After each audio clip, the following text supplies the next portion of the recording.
Hello everyone, welcome you all on my YouTube channel future mentor. आज इस video में हम डिस्कस करेंगे मैट्रिसेस को, जो कि रीजनिंग का एक टॉपिक है और ये topic KVS DSSV as well as CGL के एग्ज़ाम में भी इससे रिलेटेड क्वेश्चंस पूछे जाते हैं। तो आज इस वीडियो में हम डिस्कस करेंगे कि आखिर इससे रिलेटेड क्वेश्चन को करने का क्या अप्रोच होता है। ये जो टॉपिक है ये मतलब इम्पॉर्टेंट तो है ही, प्लस आप ये भी कह सकते हो कि काफ़ी इजी टॉपिक है, जिसको कि अगर आप एक बार कर ले तो आपको दोबारा से वीडियो देखने की ज़रूरत नहीं होगी। ठीक है, तो आइए हम इस टॉपिक को डिस्कस करते हैं कि आखिर हम इसके क्वेश्चन को कैसे करेंगे। ये एक क्वेश्चन है जो कि केवीएस के एग्ज़ाम में पूछा गया क्वेश्चन है। इस बार DSSV PGT के पेपर में भी इससे रिलेटेड क्वेश्चंस पूछे गए थे। यहाँ आप देख सकते हो इसमें स्टेटमेंट पूछा जाता है, मतलब बेसिकली क्वेश्चन सिर्फ इसी तरीके से नहीं दिया होता है, उसमें स्टेटमेंट भी दिया होता है और स्टेटमेंट के साथ आपको एक वर्ड गिवन होता है, जैसे कि यहाँ नीचे लिख रखा है द वर्ड इज़ रीप। ठीक है, वैसे एक प्रॉपर वर्ड दिया होगा और आपके पास दो मैट्रिसेस गिवन होंगे, दो मैट्रिक्स गिवन होगा, जैसे कि मैंने आपको इसमें दिखाया, एक मैट्रिक्स ऐसे और मैट्रिक्स 2, और इन दोनों से जो वर्ड लिख रखा है उसका कोड बनेगा। जैसे कि आप यहाँ देखेंगे कि वर्ड क्या दे रखा है, रीप, तो हमें रीप के लिए इन दोनों मैट्रिक्स से प्रॉपर कोड सर्च करना है। अब ये 4 कोडिंग लिखे हुए हैं इसके और हमें बताना है कि कौन सा सही है इन चारों में से। तो हमें करना कैसे होता है इस क्वेश्चन को, जस्ट आप देखेंगे, जैसे सबसे पहले आप भी रीप लिख लेंगे जहाँ भी आप कर रहे होंगे, मतलब अगर आप ऑनलाइन एग्ज़ाम दे रहे हो और CBT मोड है वहाँ भी पेन पेपर मिलता है, और अगर नहीं भी मिलता है तो आप एग्ज़ाम के टाइम तक तो इतनी प्रैक्टिस कर लेते हो कि आपको ज़रूरत ही नहीं पड़ती है। तो देखेंगे कैसे करेंगे। पहले आपको लिखना है रीप, उसके बाद आप सबसे पहले आर के लिए कोडिंग सर्च करेंगे। जैसे आप देखोगे फर्स्ट वाले में देखो कि क्या आर आ रहा है, पहले चेक कर लो। तो आप देखेंगे कि इस वाले में फर्स्ट मैट्रिक्स में तो आर है ही नहीं, तो सेकंड मैट्रिक्स में हम आएंगे।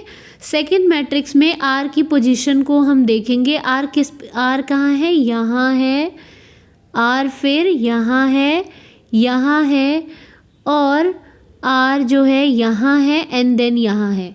अब ये जो इसकी पोजीशन है इसको हम कैसे 1 2 3 4 5 6 7 8 में 9 में डिफाइन करेंगे वो आप देखोगे। जैसे इस वाले आर के लिए पोजीशन क्या हो जाएगा, 5 और 6। पहले आप रो को लेते हो और फिर आप कॉलम को लेते हो, तो इसका पोजीशन क्या आ गया, 5 6। नेक्स्ट दूसरे वाले आर के लिए, इस वाले के लिए आप देखेंगे क्या आएगा, ये कौन से रो में है, तो 6th रो में है और कॉलम नंबर कौन सा है, तो 8th कॉलम है। ये जैसे ग्राफ करते हो ना वैसे ही होता है, तो आ गया 6 8। फिर इस वाले आर के लिए क्या आ जाएगा, ये 7th कॉलम में है और 7th रो में है एंड 7th कॉलम में है, तो इसका पोजीशन आ जाएगा 7 7। पहले जो हम लिख रहे हैं वो रो को फिर कॉलम को। इस वाले आर के लिए देखेंगे 8th रो और 6th कॉलम, तो क्या आ जाएगा 8th रो 6th कॉलम। इस वाले आर के लिए 9th रो और 5th कॉलम, 9th रो और 5th कॉलम। तो यहाँ आपने देखा कि कोडिंग क्या आ गई इसकी, 9 5। ठीक है, अब आपको चेक कर लेना है कि क्या सभी ये जो ABCD ऑप्शन है सारे सेटिस्फाई कर रहे हैं। 5 6 आर के लिए हो सकता है, तो ये वाला तो होगा ऑप्शन। नेक्स्ट आप देखोगे 6 8, तो 6 8 भी आर के लिए, तो ये भी ऑप्शन हो सकता है। फिर हम देखेंगे 9 6, तो 9 6 तो इसमें कहीं आया ही नहीं, तो हम इसको कर देंगे क्रॉस, ये वाला ऑप्शन तो पहले ही हट गया। ठीक है, और फिर हम देखेंगे उसके बाद हमें क्या देखना है, इसमें आ रहा है आर की जगह क्या, 8 6, तो 8 6 पॉसिबल है। मतलब इन 3 ऑप्शन के साथ अपने को आप चेक करना है नेक्स्ट लेटर को, क्योंकि आर के लिए तो हमने कोडिंग ढूंढ लिया। ओके, ठीक है, यहाँ तक क्लियर होगा। अब हम किसके लिए ढूंढेंगे, ई के लिए। रीप में हमने आर के लिए कोडिंग ढूंढ लिया और यहाँ हमने देखा कि थर्ड ऑप्शन जो है लाई नहीं करता है, बाकी इन्हीं तीनों में से ए बी डी में से कोई लाई करेगा। अब हम ढूंढेंगे ई के लिए। अब ई देखो कौन से बॉक्स में, कौन से मैट्रिक्स में, तो इस वाले मैट्रिक्स में है। अब ई की पोजीशन हम लिखेंगे। अब मैंने आपको बता दिया पहले क्या लिखते हैं, हम पहले लिखते हैं रो को और फिर लिखते हैं कॉलम को, तो ये तो आ जाएगा 0 0। फिर ई और कहाँ है, तो देखेंगे ई जो है यहाँ है। इसके लिए रो क्या है, दूसरा रो और 0 कॉलम, तो इसका कोडिंग क्या आ जाएगा 2 0। अगेन ई का पोजीशन कहाँ है, यहाँ है। इसके लिए third row and first column, तो 3 1 आ जाएगा। और फिर अब हम देखेंगे और भी कहीं है ई, तो यस यहाँ लाई कर रहा है और इसके लिए कोडिंग क्या आएगी, fourth row and fourth column 4 4। अब आप चेक कर लोगे जो 3 ऑप्शन थे ए बी डी, उसमें से कौन सा सही है, तो 0 0 ये बिल्कुल सही है। ये मतलब ई का पोजीशन है। फिर देखेंगे 2 1, तो ये तो क्रॉस हो गया, 2 1 तो है ही नहीं। नेक्स्ट अब हम देखेंगे सी तो पहले क्रॉस हो गया था, डी में 3 4, तो 3 4 भी नहीं है। तो यहाँ आपने देखा कि सिर्फ आर और ई की कोडिंग को सर्च करने के बाद ही आपको पता लग गया कि सिर्फ ए ही वो ऑप्शन है जो कि जिसमें कि सही कोडिंग लिखी गई है। ठीक है, ये तीनों तो क्रॉस हो गए, मीन्स ए ऑप्शन होगा। अगर मान लो किसी क्वेश्चन में ऐसा भी नीचे दे रखा हो, एक और ऑप्शन दे रखा हो नन ऑफ द अबव, फिर आपको ए का फिर से कोडिंग ढूंढना होगा और पी का भी कोडिंग ढूंढना होगा, लेकिन इस वाले ऑप्शन में ढूंढने की ज़रूरत नहीं है क्योंकि आपके पास सिर्फ 4 options give. So moving to the next question.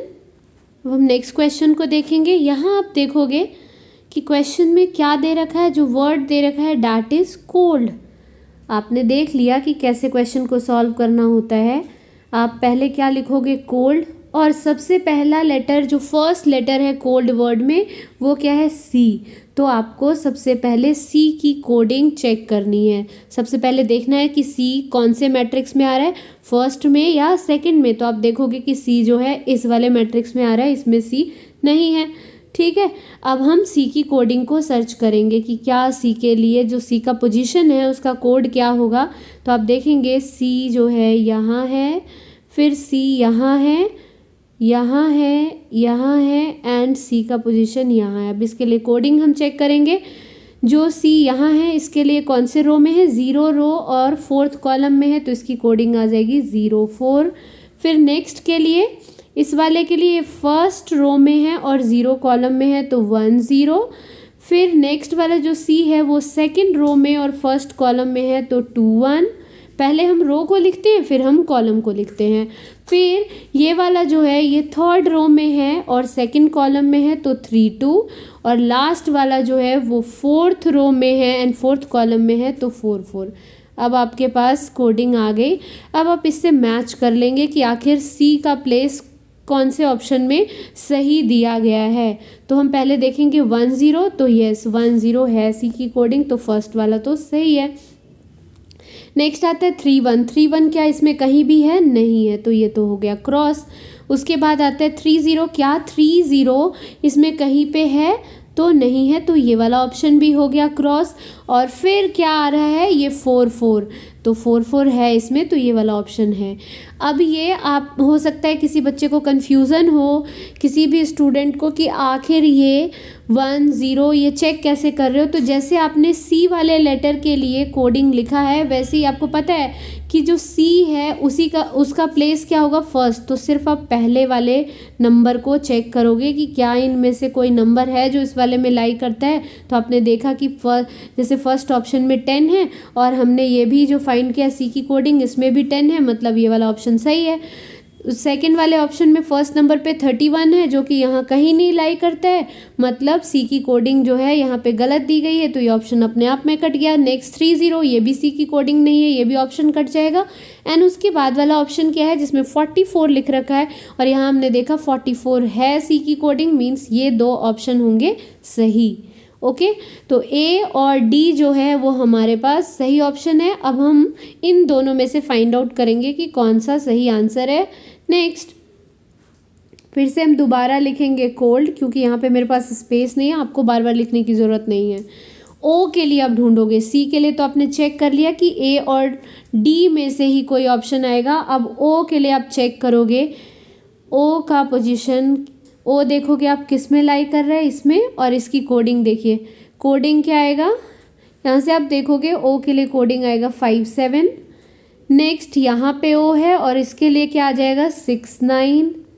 फिर ओ की पोजीशन यहाँ है तो इसके लिए आ जाएगा 7th रो 8th कॉलम, और फिर इस वाले ओ के लिए पोजीशन क्या आ जाएगा 8 5, तो आप लिखेंगे 8 5। एंड नेक्स्ट यहाँ ओ है, इसके लिए पोजीशन क्या आ जाएगा 9 6। अब आपने लिख दिया। अब आपको सिर्फ ए और डी में से चेक करना है, तो ए में सेकंड नंबर पे क्या है 85। अब आप देखोगे 85 क्या यहाँ पे कहीं है 85 इनमें, तो यस 85 लाइक कर रहा है, मतलब फर्स्ट ऑप्शन तो सही है। और फिर हमें किसको चेक करना था, सिर्फ फोर्थ को, तो फोर्थ में क्या लिख रखा है 96 ओ के लिए, तो 96 यहाँ है, मतलब दोनों ही ऑप्शन ओ तक सही है। तो हम अभी तक कोई भी नहीं बता सकते कि कौन सा ऑप्शन सही है। अब हमें नेक्स्ट लेटर के लिए चेक करना होगा, डैट इज एल। हमने सी और ओ के लिए चेक कर लिया, अब हम किसके लिए चेक करेंगे, एल के लिए। अब एल किस वाले बॉक्स में आ रहा है, अगेन एल इस वाले बॉक्स में, इसकी पोजीशन देख लो, फर्स्ट क्या है 5 6, उसके बाद एल का पोजीशन क्या है 6 8, फिर एल की पोजीशन क्या है 7 9, फिर एल की पोजीशन क्या है 8 9, और फिर एल की पोजीशन क्या है 9 5। अब आप चेक कर लो कि ए और डी में से कहाँ एल की पोजीशन सही है, तो आप देखेंगे 7 9 तो ये बिल्कुल करेक्ट है, और यहाँ है 9 5 तो ये भी करेक्ट है। अब ये जो क्वेश्चन है ये मतलब कह सकते हो कि अच्छा क्वेश्चन है, इसमें आपको ऐसा नहीं कि एक दो लेटर को करने के बाद ही आंसर मिल जा रहा है। आपने देखा एल तक दोनों ही ऑप्शन क्लैश कर रहे हैं। अब हम किसके लिए जाएंगे, डी अल्फ़ाबेट के लिए। डी अल्फ़ाबेट की कोडिंग को हम देखेंगे कि क्या आ रहा है coding, this is D. D जो है इस बॉक्स में लाई करता है, तो आप इसकी कोडिंग देखोगे क्या आ रहा है 0 0। नेक्स्ट क्या आ रहा है डी की कोडिंग 1 1। नेक्स्ट कोडिंग डी की 2 4, and next is 3 2, and D sorry this is 4 1। अब चेक कर लो फिर से ऑप्शन नंबर ए और डी में।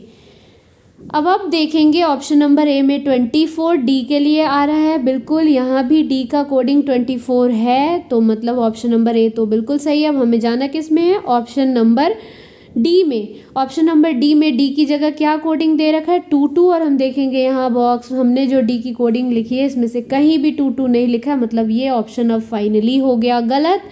इसलिए जो हमारा सही आंसर है कोल्ड की जो सही कोडिंग है वो क्या है, ऑप्शन नंबर ए में है। Option number A is the correct one. इस तरीके से आप क्वेश्चन को सॉल्व करेंगे। नाउ एक और क्वेश्चन है, दिस इज़ क्वेश्चन नंबर 3। यहाँ तो 10 लिख रखा है, लेकिन इसके अकॉर्डिंग जो हम क्वेश्चन सॉल्व कर रहे हैं उसके अकॉर्डिंग ये क्वेश्चन नंबर 3 है। यहाँ आप देख रहे हो अगेन आपके पास दो मैट्रिसेस गिवन होगा, दो मैट्रिक्स 1 एंड मैट्रिक्स 2, और एक वर्ड जैसे गिवन होता है हमारे पास वैसे ही लिख रखा है टर्फ, ठीक है। और आपको बताना है कि कौन सी कोडिंग इसकी सही है टर्फ के लिए। तो सबसे पहले हम जो फर्स्ट अल्फ़ाबेट यूज़ होता है उसकी कोडिंग सर्च करते हैं। इसके लिए आप सबसे पहले चेक करते हो कि कौन से मैट्रिक्स में फर्स्ट अल्फ़ाबेट लाई कर रहा है। तो आप देखेंगे कि जो सेकंड वाला मैट्रिक्स है उसमें फर्स्ट अल्फ़ाबेट लाई कर रहा है, मतलब टी जो है इस वाले में नहीं आ रहा है, इसमें आ रहा है। तो अब हम टी की कोडिंग लिखेंगे। टी की कोडिंग क्या क्या आएगी, अब मैं बार बार इस पे आपको दिखाऊंगी नहीं, ऐसे यहाँ से आप देख सकते हो टी यहाँ है तो इसके लिए क्या आ जाएगा 5 5। नेक्स्ट टी कहाँ है, यहाँ है, तो इसके लिए क्या आ जाएगा 5 8। नेक्स्ट अब टी कहाँ है, अब आप देखेंगे टी का पोजीशन यहाँ से आप निकालेंगे 7th रो और 6th कॉलम, तो मतलब 7 6। फिर टी के लिए यहाँ पे क्या आ जाएगा 7 8, और फिर क्या आएगा टी का पोजीशन यहाँ पे 8 6, और फिर 8 7, और फिर क्या है लास्ट वन इज दिस 9 8। अब आप चेक कर लो ऑप्शन नंबर ए में कि कौन कौन सा ऑप्शन जो है फर्स्ट लेटर के लिए सही है। तो फर्स्ट में लिख रखा है 5 7, क्या 5 7 यहाँ पे कहीं भी है, नहीं, तो ये वाला ऑप्शन तो हो गया गलत। नेक्स्ट है 86, तो 86 हम देखेंगे यहाँ पे है, जो हमने नंबर लिखा है उसमें टी के लिए 86 है, तो मतलब ये वाला तो सही है। नेक्स्ट 77, 77 भी यहाँ कहीं भी नहीं है, तो ये भी हो गया गलत। और उसके बाद दे रखा है 89, वो भी नहीं है यहाँ पे कहीं भी, तो ये भी हो गया गलत। तो अब ये तो डायरेक्टली आप एक बार में ही फाइंड आउट कर पा रहे हो कि सही कौन सा है। Option number B is the correct one. लेकिन सारे क्वेश्चन इस तरीके के नहीं होंगे कि सिर्फ एक लेटर से आपको सही ऑप्शन पता लग जाए, आपको चेक करना पड़ेगा। जैसे कि आपने इस वाले क्वेश्चन में देखा कि हमें लास्ट वाले लेटर पे जाके पता लगा कि कौन सा ऑप्शन सही है। तो इस वाले क्वेश्चन के लिए सही आंसर क्या आ गया? Option number B. So this is all about matrices. ये क्वेश्चन जो है CGL, KVS, DSSS सारे एग्ज़ाम्स में पूछे जाते हैं, तो आप इसकी प्रैक्टिस करो। और नेक्स्ट वीडियो भी मैं लेकर आऊँगी इससे रिलेटेड, इसी टॉपिक से बेस्ड क्वेश्चन के ऊपर, जहाँ हम और भी क्वेश्चंस को सॉल्व करेंगे। So thanks for watching this video. Thank you all.